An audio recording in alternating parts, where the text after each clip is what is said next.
এক সময় আকনা গ্রামের দুর্গাতলায় পুজোর মানেই ছিল ঢাকঢোলের সাথে ভয়ঙ্কর এক দৃশ্য, মোষ বলি। রক্তমাখা সেই রীতি আজ ইতিহাস হয়ে গেছে, কিন্তু বলি উঠে গেলেও আবেগ আর ভক্তি আজও একটুও ম্লান হয়নি, বরং আরও জমকালো, আরও প্রাণবন্ত হয়ে উঠেছে আকনার দুর্গাপুজো। আকনা গ্রাম নামটা শুধু একটা গ্রামের নাম নয়, নামটার সঙ্গে জড়িয়ে আছে এক অমোঘ ইতিহাস, এক অনন্য ঐতিহ্য আর অগণিত মানুষের আবেগ। এই গ্রামে আজও পুজোর সময় বাজে ঢাক, ভেসে আসে শঙ্খের ধ্বনি, আর প্রতিটি মানুষের মনে জন্ম নেয় এক অপার আনন্দ। কিন্তু এই দুর্গাতলার ইতিহাস বললে সবচেয়ে আগে আসে এক সময়ের কথা, যখন এখানে দুর্গাপুজোর সঙ্গে মোষ বলির প্রচলন ছিল।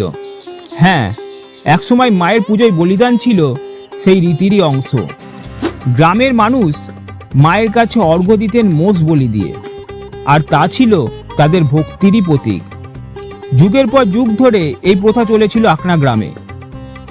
কিন্তু সময় বদলেছে, আজকের দিনে আর মোষ বলি হয় না। বলিদানের সেই রীতি হারিয়ে গেছে, কিন্তু হারিয়ে যায়নি পুজোর আবেগ, ভক্তি আর আনন্দ। বরং পুজো আজও আরও সমৃদ্ধ, আরও প্রাণবন্ত হয়ে উঠেছে।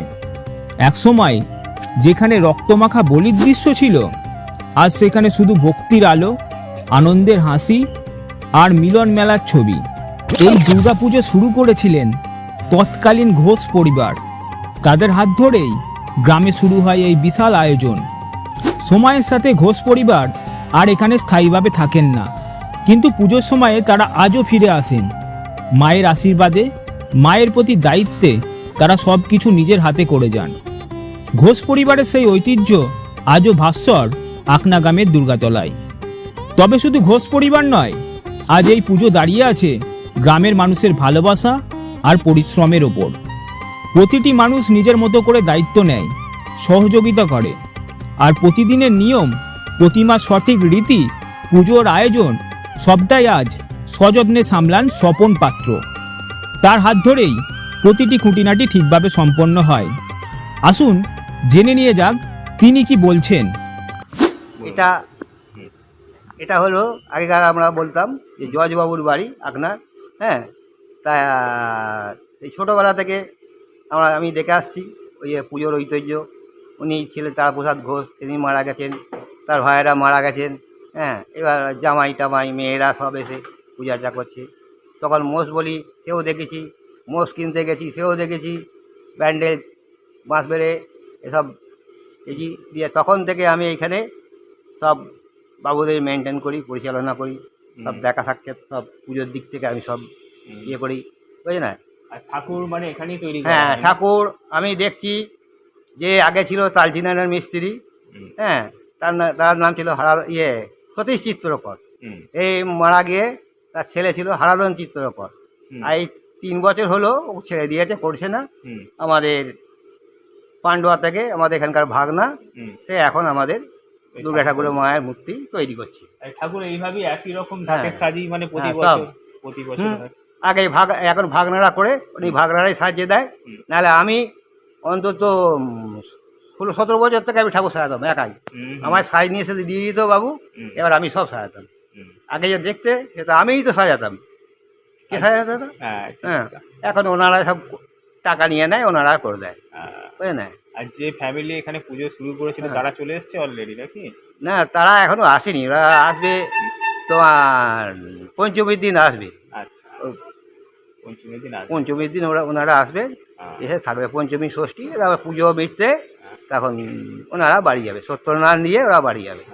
আর এখানে আশেপাশে বাড়ি সব খাওয়া দাওয়া সব দায়িত্ব? এই বাচ্চা এখন এই যে হয় বাচ্চা কাচ্চা দেখা তো কেউ নামাতে পারি না, শিশু বাচ্চারা, এইসব বাচ্চারা আছে এর থেকে বড় আছে, সে তারা খাওয়া দাওয়া করে, হ্যাঁ, দালানে বসে খায়, দিয়ে আবার সেই ওরা আনন্দ খেলাধুলো করে, এই ব্যাপার। মহালয়ার দিন থেকে শুরু হয় আনন্দের ঢেউ। ভোরবেলা চণ্ডীপাঠ, শিউলি ফুলের গন্ধ আর ঢাকের তালে গ্রামের মানুষ ভরে ওঠে।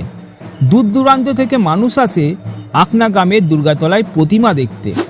প্রতিমার কারুকাজ, আলোর ঝলকানি আর ঢাকের আওয়াজ সব মিলিয়ে 4টে দিন যেন একেবারেই অন্য রকম হয়ে ওঠে। সবচেয়ে আবেগঘন মুহূর্ত আসে দশমীর দিন। আজও এখানে মাকে বিদায় জানানো হয় কাঁধে করে। গ্রামের মানুষ নিজের হাতে মাকে দুর্গাকে তুলে নেয় কাঁধে। আসছে বছর আবার হবে স্লোগানের মধ্যে দিয়ে চোখের জলে বিদায় জানায় মাকে। আকনার দুর্গাতলা তাই শুধু একটি পুজো নয়, এটা এক ঐতিহ্য, এক ইতিহাস যা প্রজন্ম থেকে প্রজন্মে বহন করে চলেছে।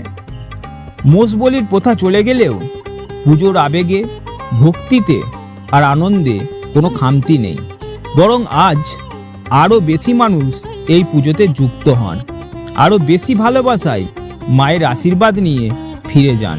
তাই আসুন এবছর আপনিও সাক্ষী হন এই মহোৎসবের।